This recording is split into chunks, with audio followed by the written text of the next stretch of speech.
Jóvenes de segundo semestre, muy buenos días. Bienvenidos a su clase de introducción a las ciencias sociales. Hoy nos vamos a referir al tema de la interpretación científica de la realidad social. ¿En qué consiste esto? Vamos a referirnos en primer término al materialismo histórico. Carlos Marx fue uno de los representantes de las ciencias sociales del siglo XIX. Su propuesta es distinta de la teoría positivista representada por Augusto Comte, como ya lo vimos en su momento. Ambos enfoques han tenido una fuerte influencia en la formación de generaciones de jóvenes estudiantes de nuestra sociedad. El contexto histórico fue la Revolución Industrial en Inglaterra. Y obviamente esa revolución industrial va a traer numerosos problemas sociales que se van a acontecer tanto en lo social como en lo económico. Por ejemplo, el barco de carga, el ferrocarril, la empresa productora de mercancías en gran escala, la división técnica del trabajo, la extracción de un sinfín de materiales, de materia prima. Esto se va a traducir en ganancias económicas para los capitalistas. También había jornadas laborales entre 12 y 13 horas diarias, la explotación del trabajo infantil, la migración rural urbana, el proceso de proletarización del campesino y del artesano urbano. Todo esto va a ilustrar el contexto histórico social del siglo XIX. Todos estos problemas sociales van a ser característicos del siglo XIX y que repercutieron por la revolución industrial. Entonces, la pregunta que se hacía Carlos Marx: ¿por qué la riqueza económica lleva consigo la pobreza de miles de trabajadores asalariados, mientras los que detentan los bienes de producción, tierra, trabajo y capital se vuelven cada día más ricos? Sus empleados asalariados cada día se vuelven más pobres. Es lo que se planteaba Carlos Marx. Entonces, uno de los propósitos de Marx fue conocer precisamente las leyes que rigen el desarrollo de la sociedad capitalista. Marx consideraba que este problema se había originado debido a la aparición de la ideología, entendida esta como una falsa representación de la realidad. Por tanto, la ideología seguiría una imagen errónea de los hechos sociales surgidos en la sociedad capitalista y las sociedades precedentes. Por tanto, para poder conocer lo que impera en una sociedad, era necesario dejar de lado la ideología y cuestionar severamente el trabajo de sus impulsores y sus defensores. Es decir, para entender el sistema capitalista había que apartarse de la ideología y convertirse en algo o en un estudio realista. ¿En qué va a consistir eso? En esto.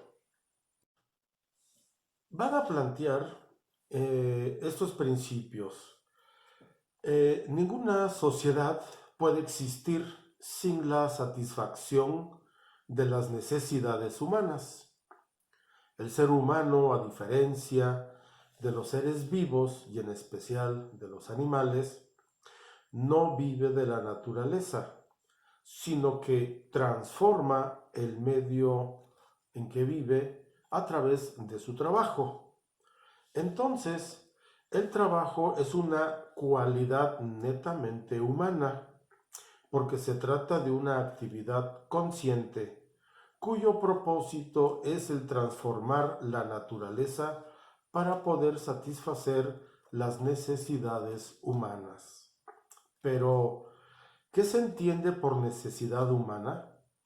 Marx clasifica las necesidades básicas como es el comer, dormir, vestir, calzar.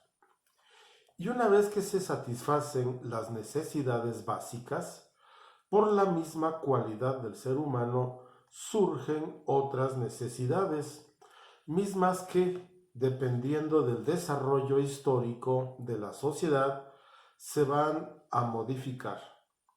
Ya no basta con satisfacer el hambre, sino que es fundamental hacerlo de acuerdo con los códigos morales establecidos por una sociedad. Es decir, no solamente basta comer, sino hay que alimentarse. Entonces, una necesidad básica que es comer, luego la volvemos superflua porque comenzamos a acaparar alimento o a decir esto sí me gusta y esto aquello no. Lo que trae como consecuencia que necesitemos producir más y sobre todo variado alimento. Un ejemplo que va a ilustrar la historia del materialismo social es que las necesidades, por ejemplo, del transporte, para la persona del siglo XV, XVI, la forma de trasladarse era empleando animales o medios marítimos y también pues caminando. Esta situación se ha visto alterada en el siglo XX y ahora XXI, en la que los medios de transporte han tenido un cambio acelerado y diversificado. Esta situación, entonces, como el ferrocarril, el barco, el automóvil, impulsado por el motor de combustión interna, lo que ha traído una alteración en los ritmos de la vida y han permitido una agilización de las mercancías sin precedentes en la historia. Pero ¿qué pasa con los ciudadanos del siglo XX o de este siglo? Sobre todo aquellos que han nacido en estas dos últimas décadas. Remotamente se podrán adaptar a una sociedad que carezca de los medios de transporte que ya hablamos, como el barco, el automóvil, el tren, etc. Lo anterior demuestra que el contexto histórico social es una esfera que moldea las formas del pensamiento de la comunidad. Es decir, ahora el desarrollo de una sociedad depende tanto, como el ejemplo que pusimos, de los transportes modernos, que remotamente podríamos regresar a usar un caballo o una carreta o caminar. ¿Qué es lo que trae como consecuencia esto? Pues la riqueza de la sociedad capitalista se expresa en la concentración de mercancías y en la oferta acelerada que de ellas se hace en numerosos espacios de acción de la vida cotidiana. Buen día, espero sus evidencias.